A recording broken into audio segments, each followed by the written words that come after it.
तिल वाली बहू। शकुंतला बहुत ही धार्मिक महिला है। हर समय पूजा पाठ में लगी रहती है। वो कोई भी काम बिना शुभ मुहूर्त के नहीं करती है। शकुंतला अपने बेटे राज की शादी करवाना चाहती है, इसलिए वो पंडित जी के पास राज की कुंडली लेकर जाती है। प्रणाम पंडित जी, मेरा बेटा राज बहुत संस्कारी है। पूजा पाठ और धर्म कर्म के कार्यों को बहुत निष्ठा से पूर्ण करता है। मैं अपने बेटे की शादी कराना चाहती हूँ, इसलिए उसकी कुंडली ले आई हूँ। शकुंतला पंडित जी को कुंडली देते हुए कहती है और पंडित जी कुंडली को ध्यान से देखकर कहते हैं, बेटे, तेरे बेटे का उज्जवल भविष्य है। इसका गृहस्थ जीवन भी अच्छा रहेगा, परंतु क्या पंडित जी? परंतु एक बात का विशेष ध्यान रखना होगा। तुम्हें अपने बेटे की शादी उसी लड़की से करानी होगी जिसके गाल पर तिल हो। वो लड़की तुम्हारे घर, तुम्हारे बेटे और तुम्हारे भविष्य के लिए सुख, शांति और समृद्धि लाएगी। तुम्हारा भाग्य केवल उस लड़की के आने से ही जागेगा। जी पंडित जी, मैं ऐसी ही बहू लाऊंगी जिसके गाल पर तिल हो। धन्यवाद पंडित जी, धन्यवाद। पंडित जी का धन्यवाद करके शकुंतला वहां से चली जाती है। अब वो दिन रात तिल वाली बहू के बारे में सोचती रहती है। शकुंतला अपने बेटे का जहां भी रिश्ता लगाती तो उसकी एक ही शर्त होती कि तिल वाली बहू चाहिए, लेकिन उसे तिल वाली बहू कहीं मिलती ही नहीं।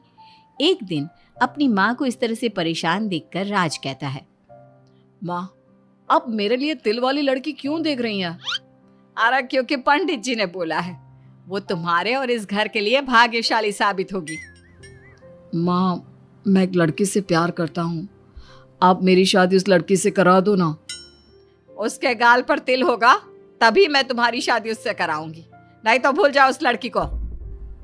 माँ की बात सुनकर राज को लगा कि माँ उसकी शादी कभी होने ही नहीं देगी, इसलिए उसने बिना कुछ सोचे समझे बोल दिया, अब माँ है ना, उसके गाल पर तिल है। सच में माँ, बहुत प्यारा तिल है। तू सच कह रहा है बेटा? अरे तो तूने मुझे पहले क्यों नहीं बताया? जल्दी से मुझे उस लड़की से मिलवा दे। ठीक है माँ, मैं बात करता हूँ उससे। अगले दिन राज रोशनी के पास पहुंचा और उसे सारी बात बताई।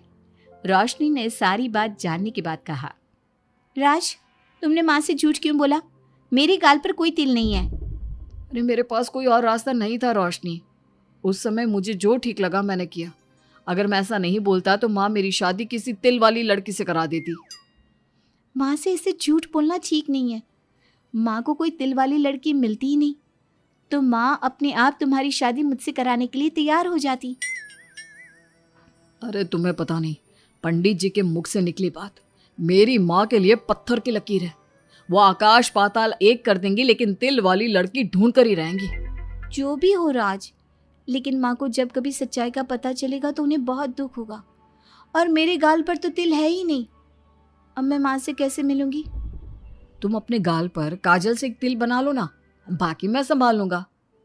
अगले दिन रोशनी ने ऐसा ही किया। उसने काजल से गाल पर एक तिल बना लिया। इसके बाद राज ने रोशनी को अपनी माँ से मिलवाया, और जब शकुंतला ने रोशनी को ध्यान से देखा तो उसके गाल का तिल देखकर बहुत खुश हो गई और दोनों का रिश्ता पक्का कर दिया। कुछ ही दिनों में शकुंतला ने राज और रोशनी की शादी बहुत धूमधाम से करा दी। बहू, राज, जल्दी बाहर आओ, एक खुशखबरी है। रोशनी और राज बाहर आते हैं। राज, देखा, मेरी बहू के भाग्य से घर में खुशी आने लगी। जिस जमीन का केस हम पिछले 10 साल से लड़ रहे थे ना, वो केस अब खत्म हो गया है। अभी अभी वकील साहब का फोन आया है, वो केस हम जीत गए हैं।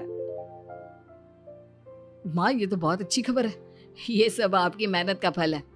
आपने इस कोर्ट केस के चक्कर में बहुत मेहनत की है। अरे नहीं बेटा, ये तो मेरी तिल वाली बहू के भाग्य से हो रहा है। पंडित जी ने बिल्कुल सही कहा था। शकुंतला रोशनी को बहुत प्यार करती है, लेकिन रोशनी के मन में दुख होता है। वो सोचती है, माँ मेरे झूठ को सच समझ रही है। अगर माँ को ये पता चल गया कि ये तिल नहीं काजल है तो उन्हें कितना दुख होगा। मैं आज ही राज से बात करूंगी कि वो माँ को सारी सच्चाई बता दे। शाम को राज घर आता है तो रोशनी राज से कहती है, राज, हमें माँ को सारी सच्चाई बता देनी चाहिए। घर में कुछ भी अच्छा होता है तो माँ को लगता है कि सब मेरे गाल के तिल की वजह से हो रहा है। तुम्हारे गाल की तिल की वजह से कुछ नहीं हो रहा। लेकिन हाँ, तुम्हारी वजह से हो रहा है। तुम इस घर में लक्ष्मी का रूप लेकर आई हो। सब बात ठीक है राज, लेकिन मैं माँ से और झूठ नहीं बोल सकती। मैं कल ही उन्हें सब कुछ सच सच बता दूंगी। नहीं रोशनी, अभी हम कुछ नहीं बता सकते। अभी हमारी शादी को ज्यादा दिन भी नहीं हुए। तुम माँ के दिल में अपने लिए थोड़ी और जगह बना लो, उसके बाद में पक्का मैं ही माँ को सब कुछ बता दूंगा। इस तरह से दिन गुजरने लगते हैं और शकुंतला के घर में खुशियों का आना लगा रहता है। शकुंतला अपनी बहू से बहुत प्यार करने लगी थी। एक दिन शकुंतला रोशनी के कमरे में गई। बहू, ओ बहू, कहाँ है तू? माँ, मैं बाथरूम में हूँ, नहा रही हूँ। अरे देख तो मैं तेरे लिए क्या लाई हूँ, जल्दी बाहर आ। अब मैं क्या करूँ? मेरे पास तो काजल भी नहीं है, अब चेहरे पर क्या लगाऊं? राज, तुमने अच्छा फंसाया मुझे। माँ, आप अपने कमरे में जाइए, मुझे नहाने में थोड़ा टाइम लगेगा। मैं खुद आपके कमरे में आ जाऊंगी। नहीं बहू, तू जल्दी से निकल कर आ, मैं यहीं बैठी हूँ तेरे कमरे में। जब रोशनी को इस बात का एहसास हो गया कि उसकी सास कमरे से नहीं जाएगी, तो उसने अपने गीले बाल एक तरफ कर लिए और बालों से अपना आधा चेहरा छुपाकर बाहर आई। बहू, नहा ली तुम? देखो, मैं तुम्हारे लिए नई साड़ी और गहने लाई हूँ। आज शाम को बहुत मेहमान आ रहे हैं, मैं तुम्हें सबसे मिलवाऊंगी। मेहमान किस लिए आ रहे हैं माँ? अरे तुम्हें राज ने बताया नहीं बहू? हमारी कंपनी इस साल नंबर 1 की पोजीशन पर पहुंच गई है और ये सब तेरी वजह से हुआ है। चलो मैं चलती हूँ, मुझे शाम की बहुत सारी तैयारी भी तो करनी है। जब शकुंतला रोशनी के कमरे से चली गई, तब उसकी जान में जान आई। शाम को पार्टी में बहुत बड़े बड़े लोग आए थे। शकुंतला ने अपनी बहू को सबसे मिलवाया और उसकी खूब तारीफ की। पार्टी में सब लोग शकुंतला के सक्सेस का राज पूछ रहे थे, तो शकुंतला अपनी बहू और उसके दिल की तारीफ कर रही थी। एक दिन शकुंतला अपने बहू बेटे के साथ घूमने गई। आज हम घूमने आए हैं तो देखो मौसम भी कितना प्यारा हो गया है, लगता है बारिश आने वाली है। शकुंतला के इतना कहते ही जोरों की बारिश शुरू हो गई। रोशनी और राज कुछ सोच पाते इससे पहले ही रोशनी के गाल पर काजल का तिल बह गया और शकुंतला ने ये सब देख लिया। अब शकुंतला के गुस्से की कोई हद ना रही। तूने मुझसे झूठ बोला? तेरी इतनी हिम्मत?